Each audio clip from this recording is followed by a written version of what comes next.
Now, the contract with the home inspection company or the inspectors,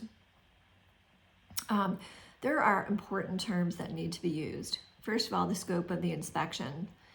The scope of the inspection will specify the areas and the components of the property that will be included in the inspection. And normally, it will outline any limitations or exclusions. And one of those is that we'll discuss is inaccessible areas or systems that are not part of the inspection. A key is to make sure as a buyer that you've notified the seller in plenty of time so that they can make areas accessible, and that they can clean up around the property so that that area can be inspected, because that's where a lot of issues arise, is that the inspector didn't have access to the property in that location, and therefore they couldn't provide a clear and full inspection. Okay.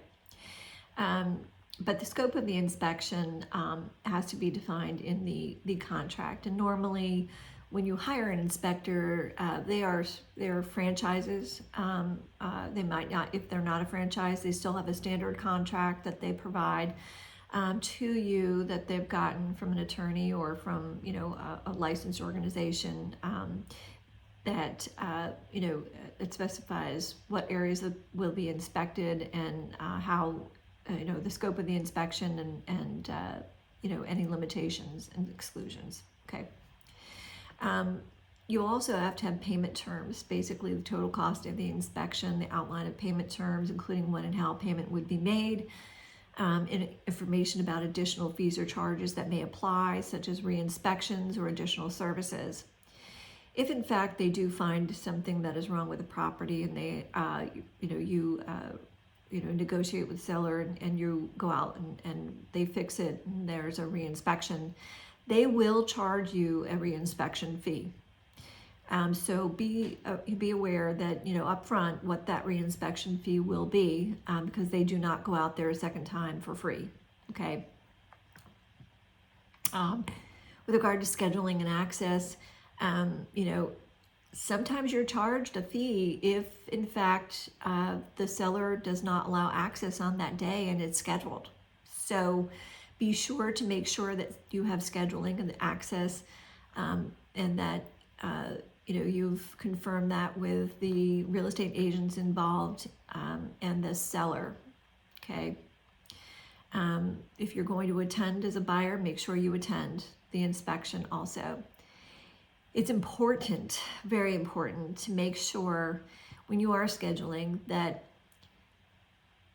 someone has provided access to the property, but also that the utilities are turned on.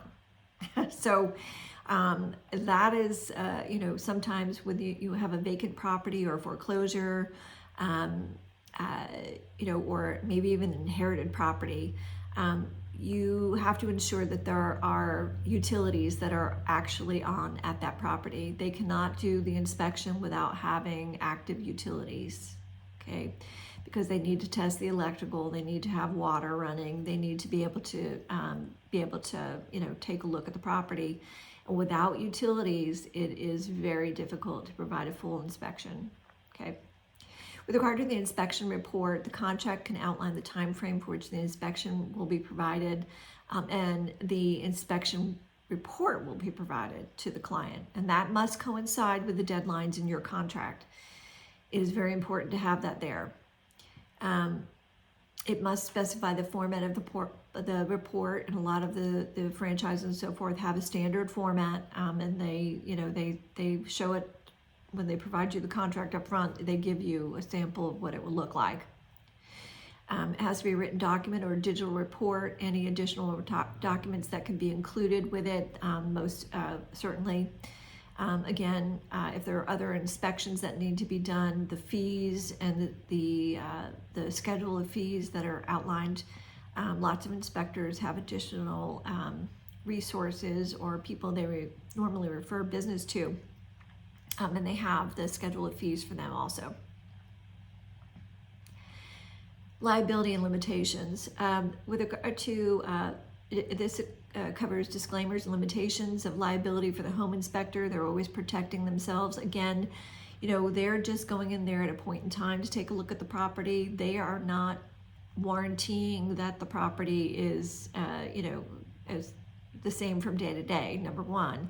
Number two, they can't be responsible for things that, they can't see, and that they can't inspect, okay? But it may outline also the extent of their responsibility and limitations for errors and omissions and unforeseen circumstances. So, if it's something that is, that they could have detected and did not, or, they just checked it off, they do have an E&O insurance that can cover that.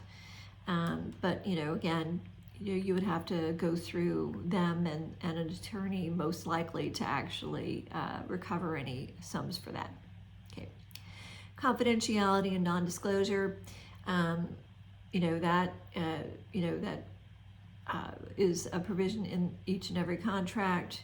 It specifies that the contractor or inspector will not share confidential information or sensitive information about the property without the client's consent. And again, the client is the person who is paying them to do the inspection. Okay. Dispute resolution, it outlines the process for any disputes or disagreements that arise between the inspector and the client. May specify whether it's mediation, arbitration, or litigation that is used. And then it specifies a governing law for which legal matters or disputes need to be handled. So the jurisdiction, meaning the county and the state, county, and location for which any lawsuits will take place, and interpreted also. Before signing any contract, always get an attorney to review your contract. Work with someone specializes in real estate contracts. But if you have any questions or concerns, please, it's advisable to seek legal advice or clarification. The real estate agents involved in the process, they may know or refer an inspector, but for all intents and purposes, they can only, they're not involved in the home inspection or the home inspection report. And so they can provide you with recommendations, but they cannot give you legal advice. So by having a clear understanding of the contract terms, the scope of the work, scope of the limitations, and so forth, you can have a smooth and mutually beneficial home inspection process take place. Again, if you have any questions, let us know. We're here to educate you on real estate and real estate transactions.